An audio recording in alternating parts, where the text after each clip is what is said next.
आप सभी horror story प्रेमियों का स्वागत है मेरे YouTube चैनल में। हमारे चैनल में आपके लिए रहस्यमयी, खौफनाक और अनसुना भूतिया कहानी आती रहेगी। इसलिए चैनल को सब्सक्राइब करें, वीडियो को लाइक करें और एक कमेंट करें ताकि हम आपके लिए ऐसी ही कहानी बनाते रहेंगे। तो आज की हमारी कहानी को शुरू करते हैं। कामला, एक सच्ची डरावनी कहानी। यह कहानी एक छोटे से गांव कुंवरपुर की है, जो अपने अजीब और डरावने किस्सों के लिए प्रसिद्ध था। गांव के बाहरी इलाके में एक पुराना और सुनसान घर था, जिसे लोग कामला का घर कहते थे। इस घर की छत पर अक्सर रात के समय अजीबोगरीब आवाजें और रोशनी दिखाई देती थीं।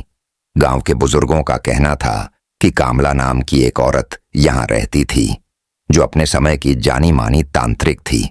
कहते हैं वह काले जादू में इतनी माहिर थी कि उसने कई लोगों की जान ली थी। कामला का अंधविश्वास था कि अगर वह 13 निर्दोष लोगों की बलि दे देगी तो वह अमर हो जाएगी। गांव वालों को जब यह पता चला तो उन्होंने कामला को रोकने की कोशिश की। एक रात जब वह अपनी 13वीं बलि देने की तैयारी कर रही थी तो गांव के लोगों ने उसके घर को आग लगा दी। आग की लपटों में कामला का शरीर जल गया, लेकिन उसकी आत्मा उसी घर में कैद हो गई। इस घटना के कुछ सालों बाद गांव में अजीब घटनाएं होने लगीं। रात के समय गांव के लोग सुनसान रास्तों पर किसी औरत के रोने की आवाज सुनते। कई बार लोग कामला की परछाई को गांव के तालाब के पास भटकते हुए देखते। गांव में राकेश नाम का एक युवक था, जिसे इन सब बातों पर विश्वास नहीं था। उसने अपने दोस्तों के साथ उस घर में जाने का फैसला किया। राकेश और उसकी टीम ने रात के 12 बजे उस घर में कदम रखा। जैसे ही वे घर के अंदर गए, उन्हें महसूस हुआ कि कोई उन्हें देख रहा है। दीवारों पर अचानक खून के निशान उभरने लगे। राकेश की दोस्त कविता को लगा कि किसी ने उसके कंधे पर हाथ रखा है, लेकिन जब उसने पीछे मुड़कर देखा तो वहां कोई नहीं था। अचानक कमरे का दरवाजा जोर से बंद हो गया और घर में तेज हवा चलने लगी। कामला की आत्मा ने एक भयानक रूप में प्रकट होकर कहा, तुम सब यहां क्यों आए हो? यह मेरा घर है, जाओ वरना तुम सब मर जाओगे। डर के मारे राकेश और उसके दोस्त वहां से भागने लगे, लेकिन दरवाजे खुद ब खुद बंद हो गए। किसी तरह राकेश ने हिम्मत जुटाई और कामला की आत्मा से माफी मांगी। आत्मा ने कहा, अगर तुम लोग मेरी आत्मा को शांति देना चाहते हो तो इस घर के पीछे वाले पेड़ के नीचे दफन मेरे सामान को जलाकर गंगा में प्रवाहित करो। राकेश और उसके दोस्तों ने ऐसा ही किया। उन्होंने कामला के तांत्रिक सामान को जलाया और उसकी राख को गंगा में प्रवाहित कर दिया। इसके बाद गांव में अजीब घटनाएं बंद हो गईं, लेकिन कामला का घर आज भी सुनसान है और कोई भी वहां जाने की हिम्मत नहीं करता। कहते हैं अगर आप कामला के घर के पास से गुजरें तो उसके नाम को मत पुकारें, वरना वह फिर से लौट सकती है। कामला के घर को शांत हुए कुछ महीने ही बीते थे, लेकिन गांव में एक बार फिर अजीब घटनाएं होने लगीं। राकेश और उसके दोस्तों ने सोचा था कि उन्होंने कामला की आत्मा को हमेशा के लिए शांति दे दी है, लेकिन अब गांव में नई डरावनी कहानियां फैलने लगीं। रात के समय गांव के लोग अजीब सी परछाइयों को देख रहे थे। कुछ ने दावा किया कि उन्होंने तालाब के पास एक औरत को सफेद साड़ी में घूमते देखा। सबसे डरावनी बात यह थी कि जिन लोगों ने उस औरत को देखा वे अगले दिन बीमार हो गए या उनके साथ कोई अनहोनी हो गई। गांव के एक बुजुर्ग बाबा श्यामलाल, जो पुराने तंत्र मंत्र के बारे में जानते थे, ने राकेश को बुलाया और कहा, तुमने जो किया वह अधूरा था। कामला की आत्मा शांत नहीं हुई, उसका क्रोध अब और भयानक हो चुका है। श्यामलाल ने बताया कि कामला की तांत्रिक शक्तियों का मुख्य स्रोत उसके पुराने ग्रंथ और ताबीज थे, जो घर के अंदर एक गुप्त कमरे में छिपे हुए थे। जब तक वे नष्ट नहीं होते, कामला की आत्मा पूरी तरह से मुक्त नहीं हो सकती। राकेश और उसके दोस्तों ने एक बार फिर कामला के घर में जाने का फैसला किया। इस बार उनके साथ बाबा श्यामलाल भी थे। वे रात के 12 बजे उस घर में पहुंचे। जैसे ही उन्होंने घर में कदम रखा, एक ठंडी हवा ने उनका स्वागत किया। दीवारों पर अजीब अजीब आकृतियां उभरने लगीं। श्यामलाल ने मंत्र पढ़ना शुरू किया और अचानक फर्श का एक हिस्सा खुल गया। वहां नीचे एक गुप्त कमरा था। कमरे के अंदर एक ताबूत रखा था। ताबूत के चारों ओर खून से बने तांत्रिक चिन्ह थे। श्यामलाल ने कहा, यही है कामला की तांत्रिक शक्ति का स्रोत। इसे नष्ट करना होगा। जैसे ही उन्होंने ताबूत को छूने की कोशिश की, कामला की आत्मा एक बार फिर प्रकट हुई। इस बार उसका रूप पहले से भी अधिक डरावना था। उसकी लाल आंखें जलती हुई अंगारों जैसी थीं और उसकी आवाज से घर कांपने लगा। तुमने मेरी शांति भंग की है, अब कोई नहीं बचेगा। श्यामलाल ने हिम्मत जुटाई और ताबीज और ग्रंथ को ताबूत से निकालकर जलाने लगे। कामला चीखने लगी और घर के अंदर भूकंप जैसा महसूस होने लगा। राकेश और उसके दोस्तों ने दीवार पकड़कर खुद को संभाला। जैसे ही ताबीज जलकर राख हुआ, कामला की आत्मा दर्द भरी चीख के साथ गायब हो गई। श्यामलाल ने कहा, अब उसकी आत्मा मुक्त हो चुकी है, वह कभी वापस नहीं आएगी। गांव में अब शांति थी, लेकिन राकेश के मन में एक सवाल बार बार उठता था। क्या वाकई कामला की आत्मा पूरी तरह से मुक्त हो गई थी, या कहीं उसकी तांत्रिक शक्तियों का कोई और हिस्सा अब भी छिपा हुआ था? गांव में सब कुछ सामान्य लग रहा था, लेकिन राकेश को अक्सर रात में एक आवाज सुनाई देती, मैं वापस आऊंगी। क्या कामला की कहानी यहीं खत्म हुई, या राकेश और उसके दोस्तों को किसी नए डर का सामना करना पड़ेगा? गांव में शांति लौट आई थी, लेकिन राकेश के मन में अब भी बेचैनी थी। उसे बार बार कामला की वह आखिरी चेतावनी सुनाई देती, मैं वापस आऊंगी। कुछ महीनों तक सब कुछ सामान्य रहा, लेकिन फिर गांव में अजीब घटनाएं दोबारा शुरू हो गईं।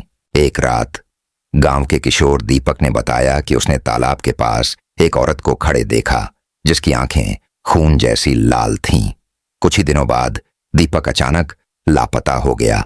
बाद गांव के कई अन्य लोग भी गायब होने लगे। बाबा श्यामलाल ने एक बार फिर राकेश को बुलाया और कहा, कामला की आत्मा का एक हिस्सा अभी भी इस दुनिया में मौजूद है। यह उसके काले जादू का प्रभाव है। हमें इस बार बहुत सावधानी से काम करना होगा। बाबा ने बताया कि कामला ने अपनी तांत्रिक शक्तियों को पूरी तरह नष्ट होने से बचाने के लिए एक शापित निशान गांव के जंगल में छिपा रखा था। यह निशान कामला की आत्मा को इस दुनिया से पूरी तरह मिटाने की कुंजी थी। राकेश और उसके दोस्तों ने बाबा के साथ जंगल में जाने का फैसला किया। उन्होंने तय किया कि इस बार वे कामला की आत्मा को हमेशा के लिए खत्म करके ही लौटेंगे। जंगल में घुसते ही उन्हें अजीब सी सिहरन महसूस हुई। पेड़ की शाखाएं हवा में सरसराने लगीं, जैसे कोई उन्हें देख रहा हो। अचानक एक जगह पर जमीन के नीचे कुछ चमकता हुआ दिखाई दिया। जैसे ही उन्होंने उसे खोदना शुरू किया, कामला की आत्मा गुस्से में प्रकट हुई।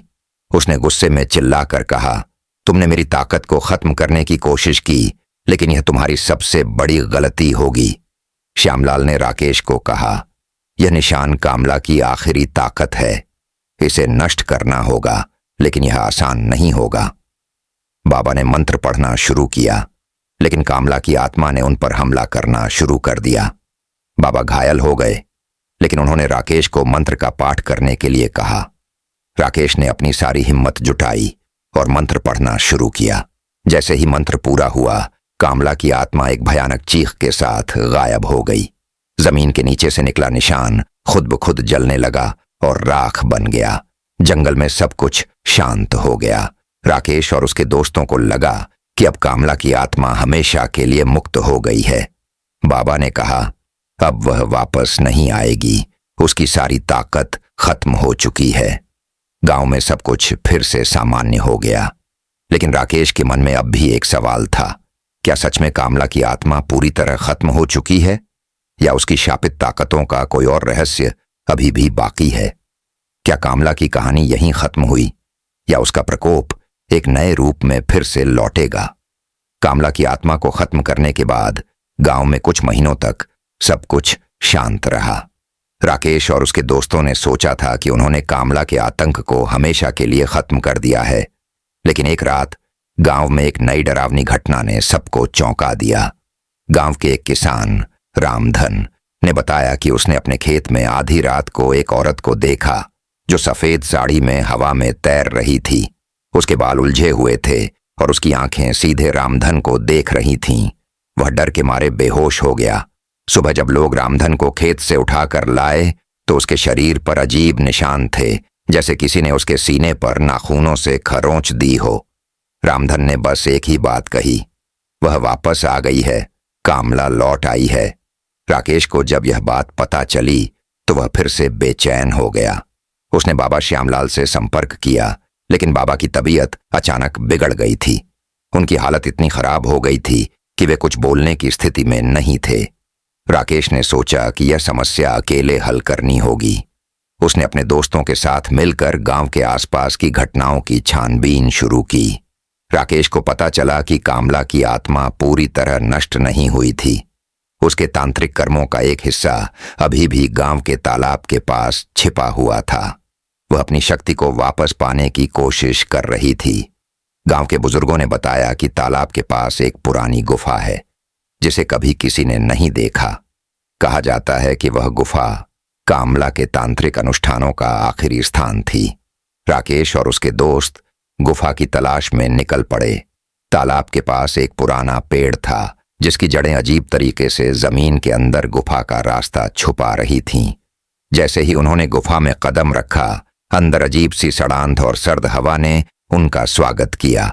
गुफा के अंदर दीवारों पर अजीब तांत्रिक चिन्ह बने हुए थे।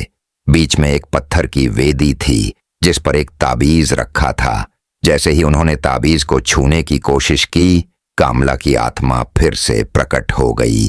कामला की आत्मा पहले से ज्यादा शक्तिशाली लग रही थी। उसने चीखते हुए कहा, तुमने मेरी शक्ति को नष्ट किया, लेकिन मैं कभी पूरी तरह खत्म नहीं हो सकती। अब यह गांव मेरी कब्रगाह बनेगा। राकेश और उसके दोस्तों ने गुफा के अंदर छिपे तंत्र मंत्र को नष्ट करने का प्रयास किया, लेकिन इस बार कामला की आत्मा ने उन्हें अलग अलग जगहों पर कैद कर दिया। राकेश ने अपनी हिम्मत और चतुराई का इस्तेमाल करते हुए गुफा के अंदर बने तांत्रिक चिन्हों को मिटाना शुरू किया। हर चिन्ह मिटने के साथ कामला की चीखें तेज होती गईं। अंततः राकेश ने वह ताबीज उठा लिया और उसे आग में डाल दिया।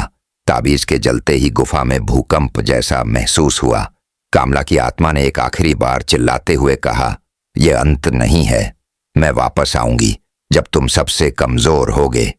गुफा ढहने लगी, लेकिन राकेश और उसके दोस्त किसी तरह बाहर निकलने में कामयाब रहे। उन्होंने महसूस किया कि गांव अब शांत हो गया था, लेकिन उनके मन में अब भी डर था। क्या कामला वाकई खत्म हो चुकी है या उसने एक और चाल चली है? क्या यह कामला की आखिरी हार थी या उसकी आत्मा ने फिर से वापसी की योजना बना ली है? अगर आपको यह कहानी पसंद आई तो इसे लाइक करें, शेयर करें और चैनल को सब्सक्राइब करना न भूलें। अगली बार हम लेकर आएंगे एक और खौफनाक कहानी जो आपके रोंगटे खड़े कर देगी। क्या आप तैयार हैं अगली डरावनी रात के लिए?